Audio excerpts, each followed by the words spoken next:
Me acompañan por favor a leer Juan capítulo 6, versículo 35. Dice así la palabra del Señor. Jesús les dijo: yo soy el pan de la vida. El que viene a mí no tendrá hambre, y el que cree en mí nunca tendrá sed. Uno de los más grandes escritores de todos los tiempos ha sido un ruso llamado Leo Tolstoy. Me imagino que varios de ustedes ya lo conocen, leído o lo han escuchado. Él, aunque vivió bastantes años, ahí por la edad media de su vida, es decir, después de los 50 años de edad, él realmente tuvo una crisis muy fuerte en su vida existencial. Y esto lo dejó plasmado en una de sus obras magnas llamado Una confesión. Y en este libro, él llega a hacer una pregunta que viene a ser de verdad la pregunta más importante que él llegó a hacerse en su propia vida. Y la pregunta es: ¿existe algún significado en mi vida que no sería destruido por la muerte que inevitablemente me espera? Y es que Tolstoy, a esta época, cuando él se preguntó esto, él estaba lleno ya de mucha fama. Era un hombre respetado, un hombre muy rico en Rusia. Él tenía una gran familia, de hecho estaba casado con 14 hijos. Fue un hombre realmente que tuvo de todo, pero que cuando él enfrentó su edad media, resulta que él se enfrentó a un gran vacío en su corazón. Él se encontró insatisfecho de la vida misma, tanto que él se quiso suicidar después de escribir este libro. En este libro, Una confesión, él compara la vida, hermanos, como un hombre, él cuenta, como un hombre que se acerca a un pozo y cuando ve hacia el pozo se da cuenta que hay un dragón, se asusta tanto que él cae en el pozo. Cuando el bacayento logra agarrarse de una rama que salía del pozo, una rama, y él logra asirse de la rama. Y él dice: la vida es así. La vida es como un hombre que está colgado y que cuando ve hacia abajo hay un dragón que está a punto de devorarlo. Y cuando él va hacia arriba se da cuenta que él no puede escalar, porque cuando va escalando simplemente se dio cuenta que habían 2 ratones en la rama que estaban royendo la rama día y noche. Y él dice: así es la vida de un hombre. La vida es como una persona que está agarrado en las ramas, que ve que los ratones están royendo y que él sabe que va a morir. Pues en esa condición específicamente viene y él explica lo siguiente y escribe: así me aferro a las ramas de la vida, sabiendo que el dragón de la muerte me espera inevitablemente preparado para despedazarme, y no puedo comprender por qué soy sometido a este tormento. E intento chupar esa miel que antes me consolaba. Perdón, porque algo que se me va a contarles es que él dice, es todavía más trágico la imagen. Un hombre colgado, el dragón abajo, los ratones royendo la rama, y resulta que en la punta de la rama una miel que es lo único que le endulza su peligroso estado. Entonces él dice: e intento chupar esa miel que antes me consolaba, pero resulta que esa miel ahora no me da placer. Y entre tanto el ratón blanco y el negro roen noche y día la rama de la que cuelgo. Veo claramente el dragón y la miel ya no me parece dulce. La miel, él se refiere a su familia. La miel es su éxito. La miel es su riqueza. La miel es la fama que uno puede encontrar en la vida. La miel es las amistades, el compañerismo, el reír juntos. Y lo que él está diciendo, cuando uno sabe que va a enfrentar la muerte, uno se da cuenta que todo eso no tiene sentido alguno. Hermanos, todos los que nos encontramos esta tarde aquí nacemos con un corazón vacío. Todos los seres humanos nacemos con mucha hambre. Y hay 2 tipos de hambres en las cuales nosotros encontramos en el mundo. Por un lado está el hambre material, es decir, la comida, el pan.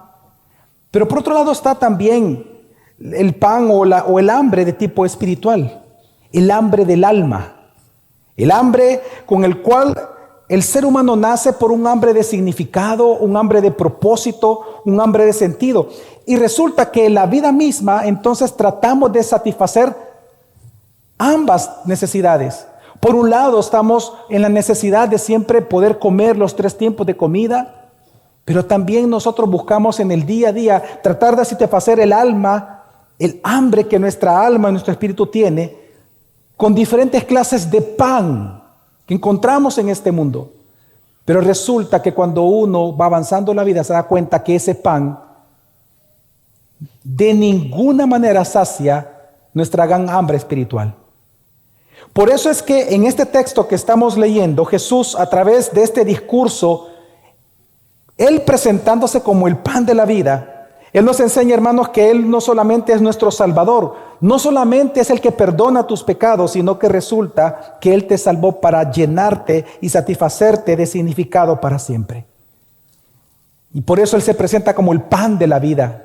Un pan que Él mismo dice que el que viene a mí no tendrá hambre y el que cree en mí jamás va a tener sed.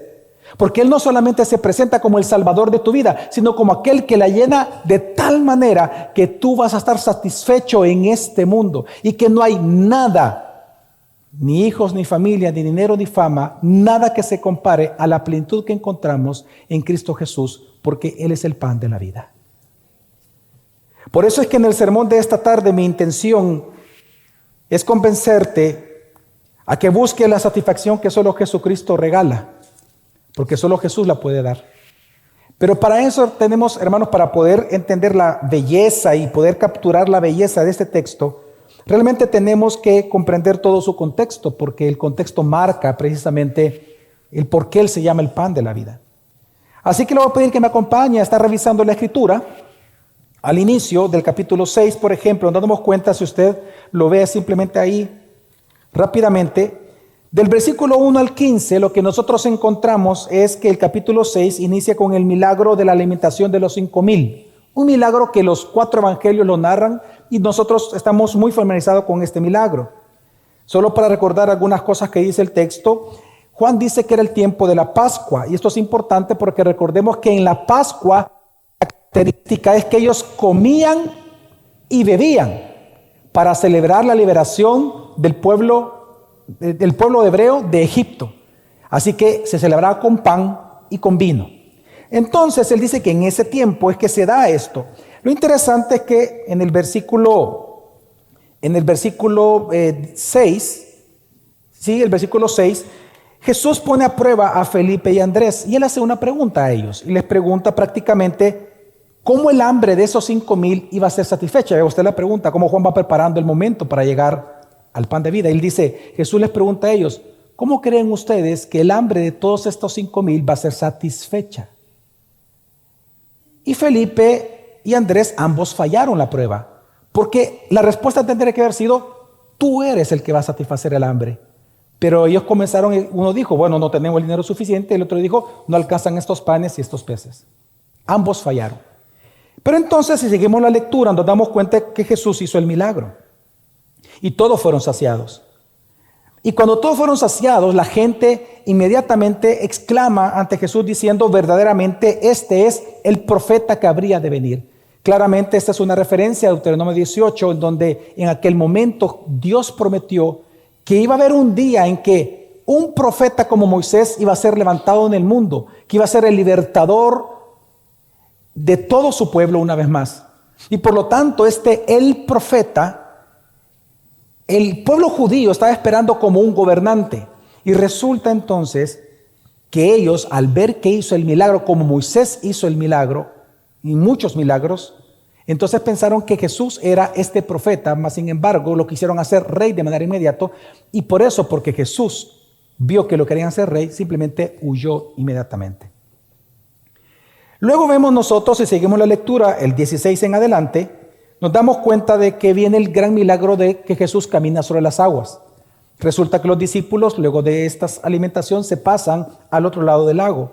Jesús camina a las aguas. Aquí el punto, por lo menos en el Evangelio de Juan, no es resaltar el poder que Dios tiene o que Jesús tiene sobre la naturaleza, lo cual lo tiene, sino que lo que Juan quiere resaltar, hermanos, es que Jesús es el gran yo soy. Y por eso en el versículo 20, la manera en que Jesús le responde es: no teman, porque yo soy. Diciendo que Él es el Jehová del Antiguo Testamento, aquel que se revela a los hombres, que Él es el libertador y salvador de todos.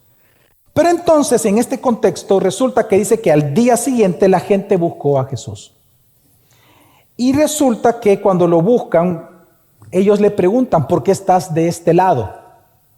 Y Jesús responde en el versículo 26: en verdad les digo que me buscan no porque hayan visto señales, sino porque han comido de los panes y se han saciado. Mira, hermanos, en buen salvadoreño, para entender lo que Jesús les dijo a ellos en este momento es: ustedes me buscan porque quieren desayunar. Eso es lo que Jesús les dijo. No, es que eso es literal lo que está diciendo Jesús. Ustedes me buscan porque ayer les di de comer y hoy quieren que les dé el desayuno. En otras palabras, Jesús les dice: porque ustedes fueron saciados de comida ayer, de un pan material, hoy quieren y me buscan. No, y ahí lo acabamos de leer, no porque vieron las señales. ¿Cuál es la función de una señal? Señalar. La señal no es el objeto, la señal señala un objeto. Lo importante no es la señal, lo importante es que el objeto al cual señala. Jesús dice: ustedes no vienen a mí porque han visto la señal. Ustedes vienen a mí porque quieren que les dé un desayuno. Ustedes no vienen a mí porque quieren el perdón de sus pecados. No vienen a mí porque yo soy su Salvador. Y por eso entonces Jesús da una orden, versículo 27. Trabajen, no por el alimento que perece, sino por el alimento que permanece para vida eterna. Y aquí Jesús, hermanos, enseña dos cosas. Lo siguiente. Hermanos, que en este mundo hay dos tipos de pan que pueden saciarte a ti. Dos tipos de pan nada más. Por un lado está el pan material, las pupusas, el pan material, que solo te sacia temporalmente. Que si bien es cierto, te da proteínas, te da nutrientes, aquí hay médicos que pueden explicar mejor eso. Si bien es cierto, te ayudan a tu crecimiento y te ayudan a vivir un par de horas más, pero el día de mañana tendrás que volver a comer si no te mueres. Porque es un pan que no te sacia para siempre. A las horas volverás a tener hambre.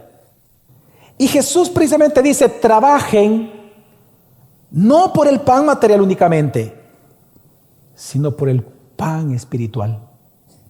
Obviamente ellos, como eran incrédulos, ellos pensaron que Jesús estaba refiriéndose a las obras, a que ellos tienen que trabajar y esforzarse por ganar el pan espiritual. Y por eso ellos vienen y con incuidad le preguntan cómo ganar. En el versículo 28-29, si usted me está acompañando, ellos le preguntan cómo ganar ese pan de Dios. Jesús, dinos qué obras, porque ellos pensaban que la salvación era por obras, qué obras tenemos que hacer para obtener el pan que solo Dios nos puede dar. Y la respuesta de Jesús es en el 29. La obra de Dios, el trabajo que tienen que hacer ustedes para ganar este pan es que crean en mí. Y qué impresionante, porque Jesús lo que está diciendo es: lo único que tienes que hacer es creer que yo soy ese pan. Por eso es que inmediatamente ellos le responden en el versículo 30: bueno, pero entonces, ¿qué señal haces para que creamos que tú eres el pan? Mire qué tremendo estas personas. Porque a ellos no les bastó el milagro anterior del cual ellos fueron testigos, porque fueron alimentados, son los mismos que están ahí con Jesús. No les bastó el milagro anterior, y les voy a explicar por qué no les bastó. Porque ellos estaban comparando ya a Jesús con Moisés. Por eso le dijeron el día anterior: tú eres el profeta, porque recuerde que era uno como Moisés. Ellos estaban comparando a Jesús con Moisés. Ellos prácticamente le están diciendo: mira, tú ayer nos alimentaste un tiempo de comida, pero Moisés lo hizo 6 días a la semana por 40 años. Tú solo un tiempo nos has dado. ¿Qué vas a hacer? Ellos lo que le estaban pidiendo es que los mantuviera. Es lo que él estaban pidiendo, pensando que esa es la manera de dar el pan. Entonces Jesús automáticamente los corrige, y por eso en el siguiente versículo les dice que Moisés no es quien da el maná. Le dice: Moisés no fue quien les dio el maná a ustedes, sino mi Padre que está en los cielos. Y por eso les dice: y ahora mi Padre, que es el que dio el maná allá, ahora les dará el pan verdadero. Y cuando Él dice el pan verdadero, ellos compran la idea, los que estaban escuchando, y automáticamente le dice, bueno, si este es el pan verdadero que ofreces, y entonces vienen y le dice, entonces danos de ese pan, Jesús. Queremos el pan verdadero, danos ese pan. Y la respuesta de Jesús: yo soy el pan de la vida. El que viene a mí no tendrá hambre, y el que cree en mí nunca tendrá sed. Pero ya les dije que aunque me han visto, no creen. Ahora, aquí Jesús, hermanos, está afirmando dos cosas. En primer lugar, está afirmando que Él es el dador de la vida eterna, que Él es el salvador de ellos, que Él es el redentor que estaban esperando. Hermanos, Jesús está afirmando en primer lugar que Él es el salvador de cada uno de nosotros. Es quien libra tu vida del pecado, de la esclavitud del pecado y de la muerte eterna. Jesús es nuestro salvador. Jesús es nuestro libertador. Y es lo que Jesús está diciendo con este texto. Pero a la vez Jesús está diciendo que Él es el que sacia tu vida. Porque el que viene a Él no tendrá hambre otra vez. Y el que cree en Él no volverá a tener sed de nada de este mundo. Así que en segundo lugar, Jesús no solamente está diciendo que Él es tu Salvador, sino que Él es el que te satisface, el que te llena, el que llena tu vida con un nuevo y verdadero propósito. Jesús es quien da el sentido de la vida de los seres humanos sobre la faz de la tierra. Jesús es quien te da propósito a tu vida y a tu muerte. Jesús, hermanos, es quien te da la felicidad y la plena satisfacción, y quien te ayuda en tus luchas y tentaciones. Por eso Jesús dice, y nunca tendrás hambre ni sed. Porque precisamente, hermanos, son los que creen en Jesús y los que vienen a Jesús y creen en Él como el Cristo Salvador, son los que gozarán, hermanos, de tanta satisfacción en su propia vida y en todas las áreas de su vida, que no serán dominados por los deseos mundanos. Y es lo que está diciendo aquí Jesús. Cuando tú crees en Jesús, y aquí todos los que somos creyentes lo experimentamos, Jesús nos llena de tal manera nuestras áreas de vida, que precisamente no somos dominados por los deseos mundanos, porque estamos plenamente satisfechos en Jesús. Ahora, ¿cómo es eso posible? Bueno, es posible porque recordemos que Jesús nos libera de la esclavitud del pecado. En otras palabras, hermano, en Cristo Jesús, tú eres libre para no pecar. Cuando Jesús nos libera de la esclavitud del pecado, significa que ahora somos libres para no pecar. Sin Cristo tú no eres libre. Todo lo que tú haces es pecado delante de Dios. Si tú eres nuestro invitado este día, quiero decirte que no importa las buenas obras que tú hagas, tú puedes ser el hombre o la mujer más filantrópica del Salvador. Pero si tú no tienes a Cristo, dice la misma Escritura, no lo estoy diciendo yo, lo dice la Biblia. Aún las mejores y buenas acciones de los seres humanos son como trapos de inmundicia delante de los ojos de Dios. Porque el único que puede traer satisfacción y plenitud, y el único que te puede traer libertad, y libertad para no pecar, es Jesús. Todos nosotros nacemos muertos espiritualmente, esclavos del pecado. Y Jesús está diciendo que el único que nos puede liberar es precisamente Él, porque Él es el pan de la vida. No solamente dice de vida, sino que el pan de la vida. El que da vida y vida eterna. Hermanos, cada persona de los que nos encontramos acá, por causa del pecado nacemos con apetitos insatisfechos. Y no hay nada en este mundo material que pueda satisfacerlo. Y no hay nada material porque todo lo que hay en este mundo, hermanos, es finito. Todo es temporal. Todo es efímero. Todo es parcial. Piensa por un momento, aún el maná, de lo cual los judíos le estaban diciendo a Jesús, aún el maná era temporal y era finito. El maná solo duraba un día. Y cuando salía el sol, el maná que no era recogido, dice que cuando le pegaba el sol, inmediatamente se deshacía. Aún el maná era temporal.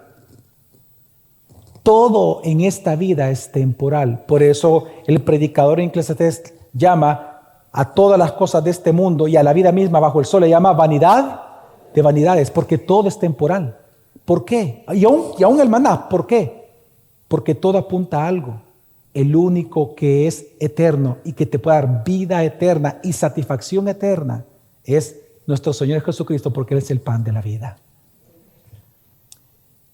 Y por eso es que, hermano, por eso es que aparte de Jesús, todo en este mundo es insatisfactorio. Todo en este mundo, aparte de Jesús, no trae satisfacción porque todo es temporal. Pensemos, comer rico, vestir bien, tener experiencias maravillosas, reír con muchos amigos, viajar por diferentes partes del mundo y conocer grandes ciudades o grandes paisajes, el tener muchas posesiones y cosas muy buenas. Yo sé que todo esto que estoy mencionando, todo esto, hermanos, produce realmente satisfacción y da un sentido de felicidad, pero es temporal. Porque resulta que mañana, a la mañana siguiente, tú vas a volver a necesitar, volver a comer, vas a buscar nuevas experiencias y cada vez más extremas, más sexo, más frenesí, más risa, porque resulta que lo anterior ya no te satisface. Es la miel de Tolstoy. La miel de Tolstoy que resulta que ya no satisface porque tu pecado es insaciable. Pero la buena nueva de esta tarde, hermanos, es que Jesús te libera de esa espiral de autodestrucción eterna. Jesús te libera de esto porque Él es el pan de la vida. Dice Jesús que si vienes a Él, no volverás a tener hambre. Y si crees en Él, no volverás a tener sed jamás. Por nada de este mundo. ¿Por qué? Porque Él te va a satisfacer de tal manera que todos los demás placeres simplemente serán como nada ante la belleza, ante la hermosura, ante la gloria de la presencia de Dios en tu propia vida, hermano. Él es el pan de la vida. Y esa es la buena nueva. La buena nueva es que Él es tu satisfacción. Y no hay nada en este mundo que se pueda comparar con la satisfacción que da Cristo Jesús. Ni siquiera tener hijos. Ni siquiera la misma familia. No se puede comparar con la satisfacción y el amor que hay en Jesús.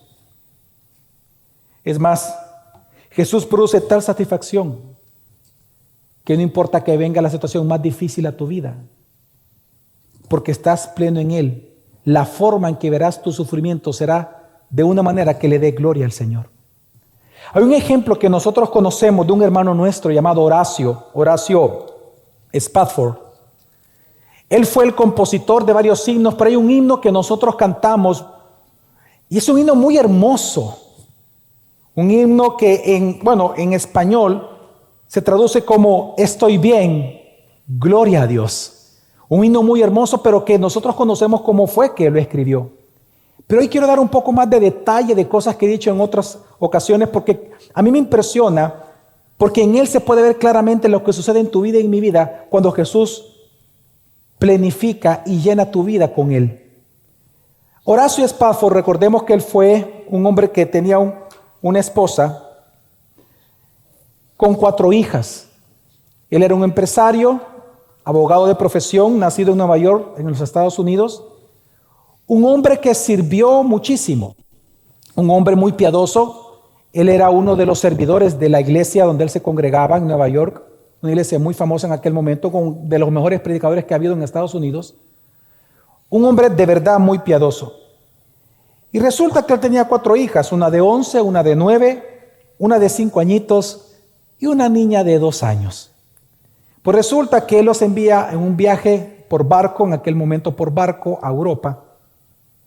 Y la historia pues cuenta que este barco choca contra un barco mucho más grande, contra un acorazado militar. Y automáticamente el barco comienza a hundirse. Los testigos, los que quedaron vivos, que ya voy a decir cuál fue la cantidad de personas vivas que quedaron, es interesante que se ha recogido el testimonio de todos. Y ellos cuentan que cuando el barco chocó y todos comienzan a correr, resulta que los barcos, las balsas de seguridad las habían recién pintado, la pintura había caído y estaban pegadas al barco y nadie la podía quitar. Entonces todos comenzaron a ver cómo se aferraban al barco para no morir. Pues resulta, por el testimonio de todos ellos, se nos cuenta que en ese momento, cuando comienza a ver aquel famoso remolino cuando un barco se está hundiendo, la niña de 11 años le dice a todas sus hermanas, no teman, dice, porque el mar Es suyo. Nuestro Dios lo ha hecho, hermanitas. Y resulta que en ese momento el remolino a ella la tomó y la hundió y la mató. La niña de 2 años, la mamá la tenía abrazada y comenzaron a caerle los escombros y un escombro le pega a la niña, sale volando la niña y la mata automáticamente. La niña de 5 años y la niña de 9 simplemente se aferraron a los pantalones de un hombre que estaba agarrado de una vara del barco y resulta que todos se hundieron y la niña de 5 y de 9 también murió. En esta tragedia, 226 personas murieron. 61 quedaron vivas. Cuando el barco que los rescata llega, la esposa de Horacio exclama, porque solo ella quedó viva: Dios me dio 4 hijas, 4 Dios me quitó. Un día sabré por qué. Yo a él lo alabo. Pero resulta que Horacio se entera, él estando en Nueva York, y toma un barco, porque le dicen que solo su esposa estaba viva. Y él sale llorando en el barco, y resulta que el capitán del barco le dice por el megáfono, por megafonía, dice: en este momento estamos pasando por encima de todos los cuerpos que murieron. En ese instante Horacio cae de rodillas y escribe uno de los himnos más hermosos que tiene la iglesia ahora. En español se llama Estoy bien, pero yo quiero leerle a usted lo que él escribió en el momento en que se arrodilló. Él había perdido 4 hijas. Él podía haberle dicho al Señor: ¿cómo es posible si yo te sirvo, si yo te canto, si yo estoy con los servidores, yo le enseño a los niños? ¿Cómo es posible que me hayas quitado 4 hijas?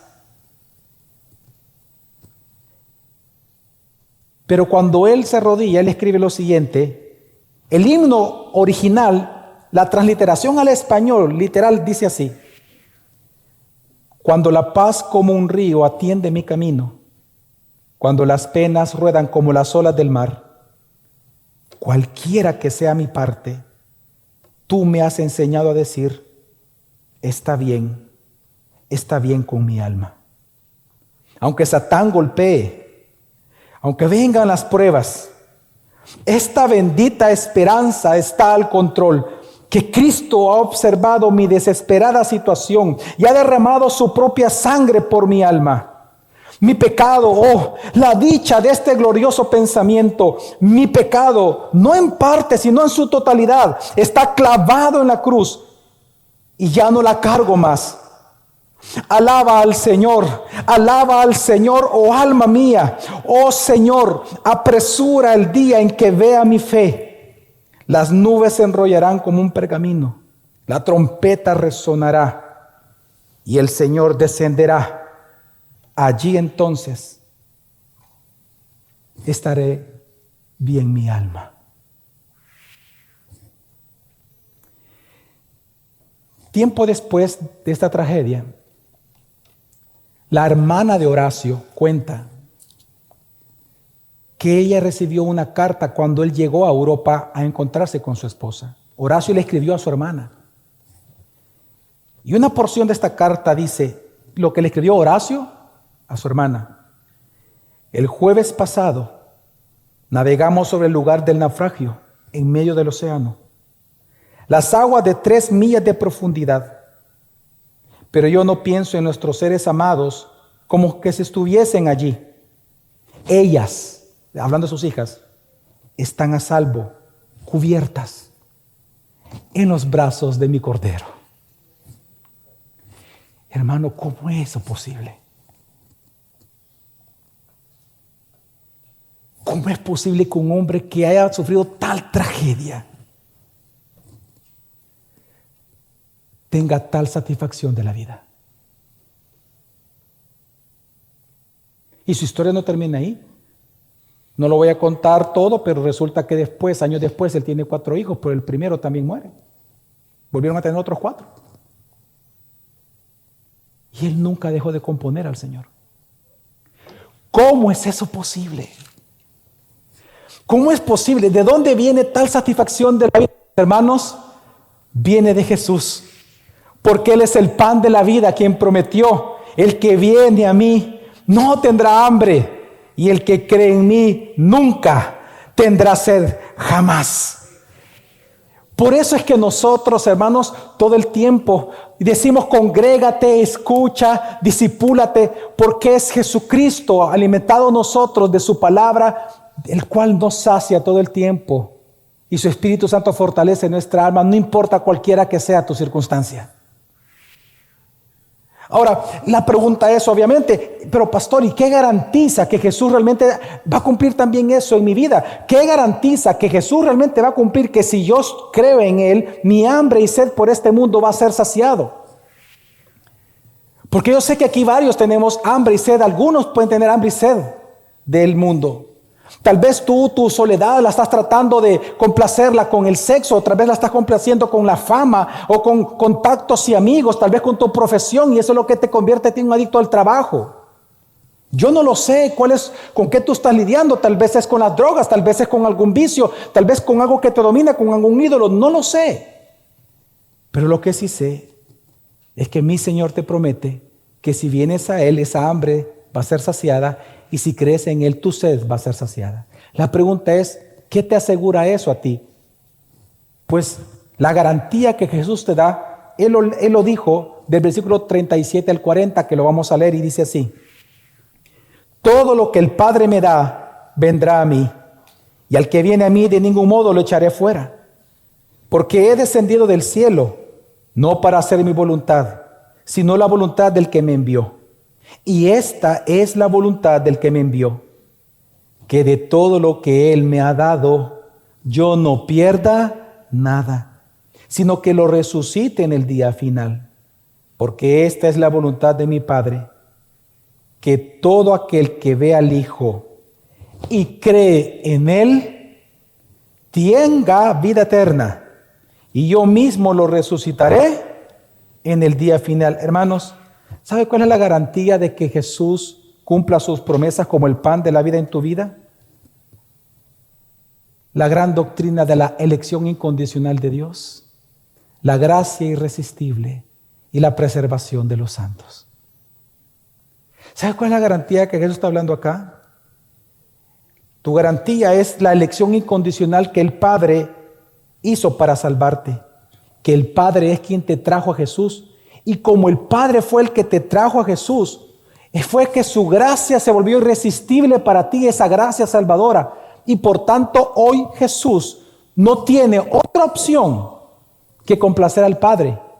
Que como tú fuiste elegido y fuiste atraído por el Padre hacia Jesús, ahora Jesús te va a preservar como santo para Él resucitarte en nuestra resurrección. ¿Cuál es la garantía que tenemos nosotros los cristianos de que Él nos sacie plenamente? La garantía es que Dios te trajo a Jesús. Y esta es la voluntad que tiene que hacer Jesús, no perderte a ti. Hermano, qué grandiosa noticia. Qué grandiosa noticia que la voluntad del Padre para con el Hijo es que tú no te pierdas. Y el Hijo lo va a cumplir. Amén. Y esa es nuestra garantía. ¿Sabes por qué entonces puedes estar seguro de que Jesús satisfacerá tu vida? Porque para eso fue enviado por el Padre, hermano. Jesús fue enviado por el Padre a este mundo por ti. Y por eso, si usted me acompaña ahí mismo en el 44, dice Jesús: nadie puede venir a mí si no lo trae el Padre que me envió, y yo lo resucitaré en el día final. Porque aquí la palabra traer es importante, porque la palabra traer aquí es arrastrar. Es decir, que el Padre te trajo, la palabra es obligar. Dios te obró de tal manera en tu vida y en mi vida, que hubo un día, el día de nuestra salvación, de nuestra conversión, que Jesús se volvió irresistible para nosotros. Y esa es nuestra garantía, que si el Padre nos trajo irresistiblemente a Jesús, Jesús ahora no tiene otra opción más que salvarte, porque esa es la misión que se le encomendó. Preservarte como santo para la vida eterna. Así que, hermano, no es tu esfuerzo, no es tu religión la que te salva, no son tus obras las que te salvan, no son méritos tuyos ni míos, sino Jesucristo, el pan de vida, que Él te preserva para la eternidad. Ahora, ¿cuál debería ser entonces nuestra respuesta ante tal gran noticia? ¿Cuál debe ser tu respuesta y mi respuesta ante esta promesa de Dios? Ante Jesús como el pan de vida. Pues hermanos, nuestra respuesta debería de ser creer en Jesús como el pan de vida y disfrutar de Él para siempre. Por eso es que si tú me acompañas, solo quiero que lo veas, del 41 al 71 hasta el final del capítulo, lo que vemos ahí es que muchos de los discípulos de Jesús no quisieron creer en Él. De hecho, lo abandonaron. Pues pensaron que cuando Jesús hablaba de comer su carne y de beber su sangre como el pan de vida, Él estaba hablando de canibalismo. Y por lo tanto ellos pensaron que Él estaba hablando de que hay que comer literal su carne y beber su sangre, y por eso muchos se fueron. Ellos lo interpretaron, leamos solo como un ejemplo el versículo 50 y el versículo 51. Dice Jesús: este es el pan que desciende del cielo, para que el que coma de él no muera. Yo soy el pan vivo que descendió del cielo. Si alguien come de este pan, vivirá para siempre. Y el pan que yo también daré por la vida del mundo es mi carne. Ellos interpretaron estas palabras como que había, porque recuerden que ellos son los mismos que cuando Jesús les dijo trabajen me tengo que ganar la salvación, y así sucesivamente, eran incrédulos. Y ellos pensaron que Jesús estaba hablando literalmente, que entonces había que ser caníbales. Pero lo interesante es que lo que está enseñando aquí Jesús, cuando Él dice, el que coma mi carne y el que beba mi sangre tendrá vida, simplemente está diciendo, el que crea en mí. El que crea en mí vivirá para siempre. Hermanos, la realidad de Jesús como el pan de vida exige una respuesta. O crees en Jesús como Hijo de Dios y Redentor tuyo, o no crees. O no crees que Él es el pan de la vida. Pero solo te exhorto algo, a que reflexiones en esto. Tu respuesta puede determinar tu estado eterno, así como tu estado presente. ¿Quién dices tú quién es Jesús? ¿Él es el pan de vida para ti? ¿O no crees que Él sea el pan de vida para ti? Pero nosotros hoy estamos aquí reunidos porque estamos celebrando la gracia de Dios hoy. Que a unos Dios les está ofreciendo tenerlo a Él. Dios está ofreciendo su salvación a nuestros amigos que nos visitan.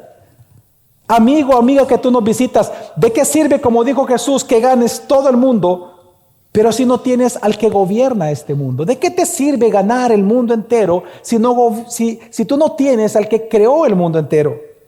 ¿De qué sirve ganar el mundo si tú pierdes tu alma? Pero la buena nueva de hoy es que hoy puede ser el día de tu salvación, el día de la salvación de tu alma, si crees en Él. Si crees que Él murió por ti en la cruz. Si crees que Él resucitó al tercer día como evidencia y garantía de que el Padre aceptó la muerte sacrificial de Jesús por tus pecados. Si tú crees en Jesús como el pan de vida, entonces vida eterna Él te regala. Perdón de pecados, liberación de la esclavitud de pecados. Pero también hay una buena nueva para los que ya somos cristianos. A mis hermanos creyentes que están aquí, hermanos y hermanas, Dios nos está ofreciendo satisfacción en Cristo Jesús por medio de su evangelio.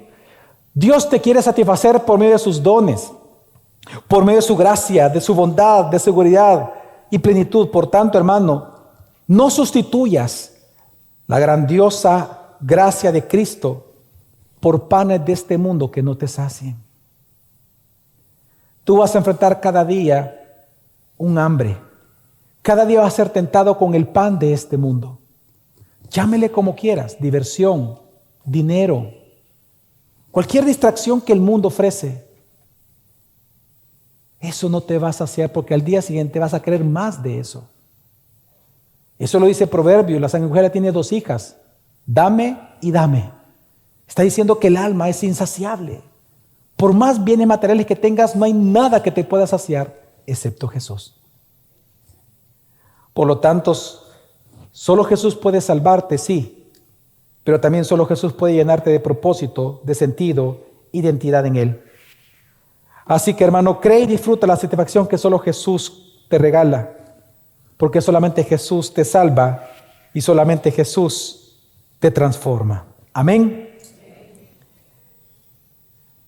Hermanos, que el pan de vida te alimente este día y para siempre.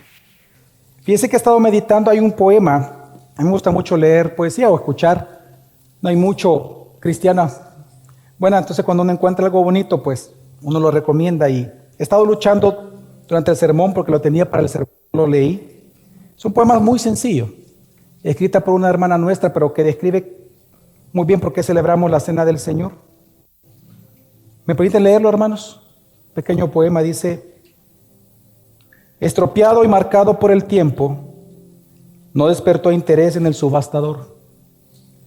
Mas él, disimulando y sonriendo, tomó el viejo violín y a todos los mostró.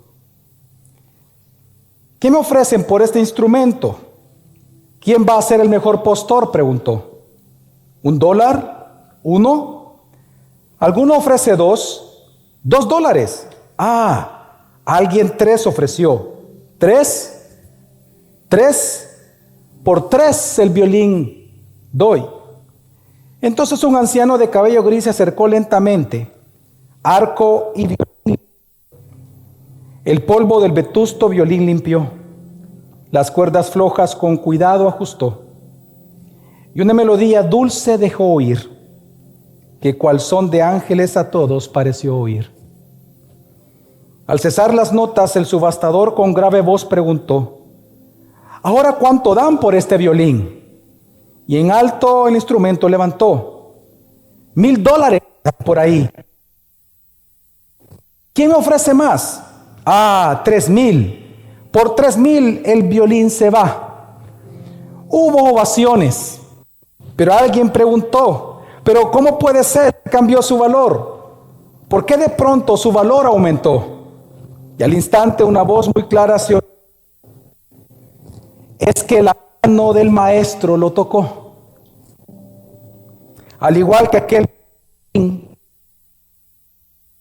pecado, más de un alma golpeada y maltrecha se vende al precio más bajo por el subastador, por un plato de lentejas, por una copa de vino o un juego de necios, se vende al mercado. Mas la masa ignorante no entiende cuán alto es el precio de un alma, ni la transformación que en ella se obró cuando la mano del maestro la tocó. Estamos aquí porque, hermanos, tú sabes muy bien que tú y yo no valemos nada. No valemos nada por cuanto somos pecadores. No hay manera de encontrar salvación.